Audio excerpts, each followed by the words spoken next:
The Bible talks about secrets that God has, about mysteries that we don't know of. Let me read you a couple of passages.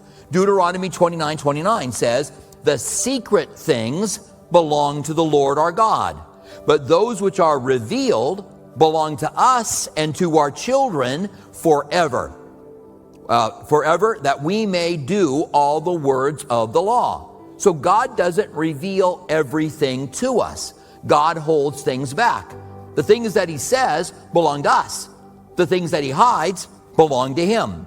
1 Thessalonians, talking about the Antichrist, says this, "For the mystery of the lawlessness is already at work.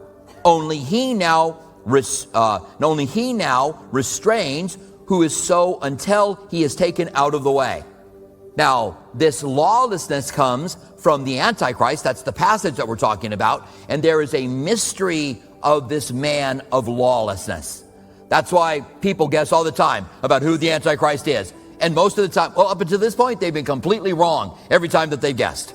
And I've heard Henry Kissinger, I heard Ronald Reagan. Somebody told me one time, it's Ronald Wilson Reagan. Ronald 6, Wilson 6, Reagan 6. He's the Antichrist.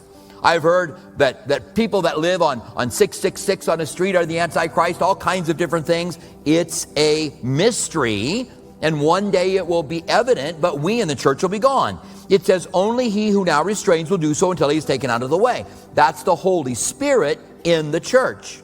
And then it says, and then the lawless one will be revealed.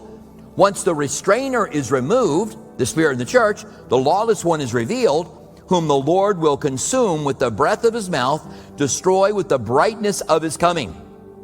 So when you see that YouTube video that says, we know, I'm going to tell you who the Antichrist is, you can be sure it's clickbait.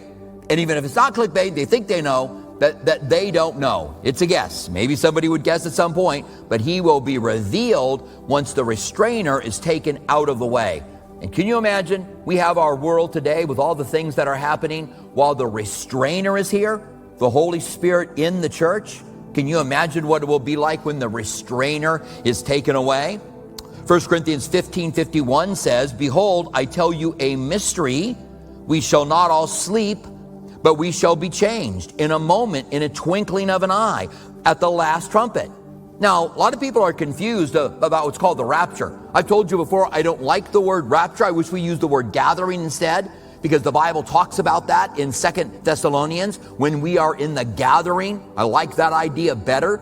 But there will be a resurrection of the dead. And when Christ comes, he's going to bring those who are alive and remain up to be with him, changed in a moment, in a twinkling of an eye.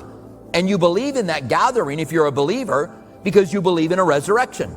And God's going to resurrect people while people are still alive, and something has to happen to those living people. But it says, behold, I tell you a mystery. So it's not easy to understand or easy to grasp.